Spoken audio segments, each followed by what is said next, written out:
before I do get started, I'd first like to say hi, welcome to the channel. My name is Alison. Please remember to like, subscribe, share, comment and hit the notification. And if you want to get in contact with us on the socials, we are on Instagram and Facebook. And if you look below and expand the description, you're going to see those 3 free booklets: Adult Acne More Than Skin Deep, Eczema More Than Skin Deep and Dry Skin More Than Skin Deep. Let's get started. You guys will already know that eating more fiber in your diet is a good thing when it comes to health. So that's the next one on the list. Now, it doesn't just help your health, it also helps to lower your blood sugars. Because by eating fiber, we're regulating our blood sugar and preventing our blood sugar lows. You know that feeling you get when you're hungry and you get hangry, or hungry and angry, or you get hungry, which is like a hungry and grumpy, or you feel slightly dizzy or nauseous. That's when your blood sugars are dipping, and that is not good, because when your blood sugars dip or your blood sugars hit a low, what do? You grab something sweet or something highly processed or something highly fat, but the wrong kind of fats.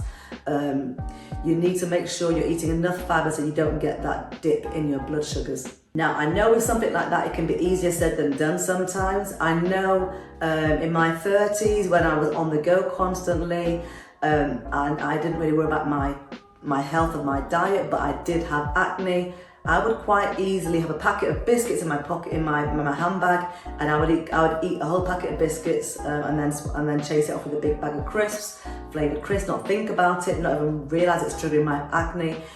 However, now I always make sure I have something in my handbag or something in my pocket on the go.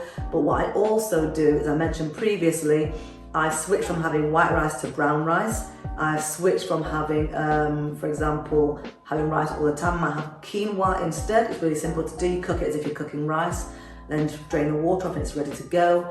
Another thing I do is I do have a lot of broccoli and cauliflower rice now.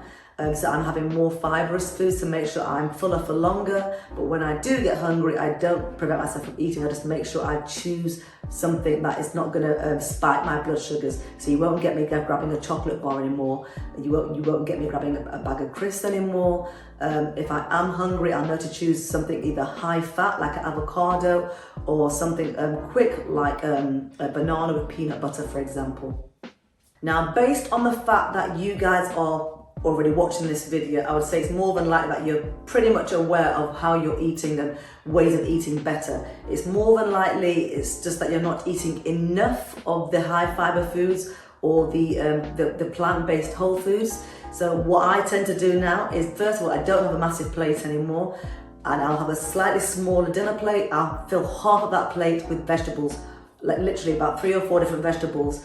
It could be asparagus, it could be broccoli, cauliflower. I'm thinking non-starchy vegetables right now. So you're also looking at maybe okra, aubergine, just tomatoes. Just fill your plate full of at least half of that plate to do with vegetables. It could be absolutely loads or even more, you know. And then a quarter of that plate could be protein, so either animal protein, or fish, or vegetarian protein or vegan protein, and then the other quarter will be your starch, if you're doing it like that.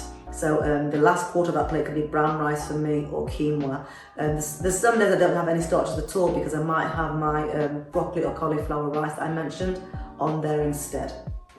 Now, just before I started mentioning my dinner plate, you did hear me mention the words fiber. This is because there are 2 types of fiber. There is insoluble fiber and soluble fiber. I'm going to quickly and briefly mention what kind of foods they are, and also what those 2 different fibers do for the body.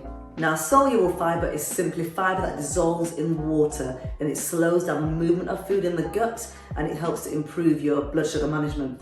And it includes foods such as avocados, Brussels sprouts, flax seeds, sunflower seeds, black beans, butter beans, which are also known as lima beans. It includes kidney beans, chickpeas, lentils, oats, figs, apples, carrots, apricots, nectarines, pears, turnips, broccoli, sweet potatoes. I mean, literally, if you type in soluble fiber into a search engine, it will give you a whole list of foods, and it's more than likely you're eating most of them anyway. Then you have insoluble fiber. That is just foods that add physical bulk to your stool, as in your poo. And it's this insoluble fiber that helps to speed up the movement of food through your gut. So things like vegetable skins, you've got rice bran, which is why it's good to have brown rice. You've got green beans, cauliflower, nuts, broccoli, spinach, kale, berries. So you've got strawberries, blueberries, raspberries, any kind of berries, rhubarb, kiwi, grapes. The list is endless again. Stick it in a search engine like DuckDuckGo or something, and it'll give you a massive list of foods you can consume. Now remember, I've mentioned before how the gut and your skin are intrinsically linked. If there's an issue with your gut, you're going to have an issue with your skin. So if your stool, as in your poo, isn't moving through your gut, you might have skin issues as well. You can find often people that have skin issues also have bowel issues. So, I mean, if you enjoy eating things like pineapples, go for it, because that's another insoluble fibre. If you enjoy eating peanuts, almonds, walnuts, pumpkin, chia seeds, go for it. You've even got, like I mentioned before, quinoa. They're all fantastic ways of getting roughage or just literally the fibre into your gut to move that food along and get it out of your system, all that waste. Now, many of those foods you've heard me mention, both insoluble and soluble fibre, have both in there. So it's not as if you've got to start thinking, okay, I can only have that because it's got soluble fibre, and I can only have that because it's insoluble fibre. More than likely, they'll have both in there. I mean, you can double check by checking on the search engine, but don't get too caught up on it, because as long as you're having a variety of vegetables on your plate, or fruits, or things in your breakfast, then you're having it. So, and as an example, I will have overnight soaked porridge, and in that overnight soaked porridge, I will have gluten-free oats porridge, a spoonful of chia seeds, spoonful of flax seeds, cinnamon, turmeric, covered with oat milk and left to soak overnight. In the morning, I've already got the soluble fibre in there. I'm a soluble fibre. I've got the anti-inflammatory foods in there. I've got foods that are high in antioxidants. I've already, in the very first breakfast of my meal of the morning, included a lot of those foods that are needed throughout the day to help my body and help my skin. And just as another example, if you're someone who likes to have smoothies, again, you can soak it overnight. So you've soaked your chia seeds, your flax seeds, my hemp seeds.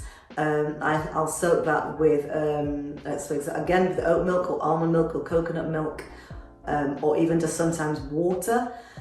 And then the next day I'll add the frozen spinach or the frozen broccoli stalk. So again, I'm getting my soluble fibre in there, the insoluble fibre, and all those different things I need. And that is just my breakfast.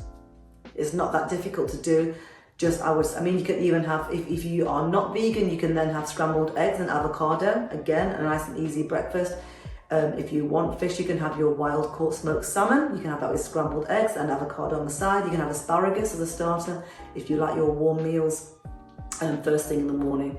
Getting those good fats in, getting your fibres in there. It's not too difficult to do, but the most important thing to do is to keep away from those processed foods, which can trigger off your acne and also spike your insulin levels.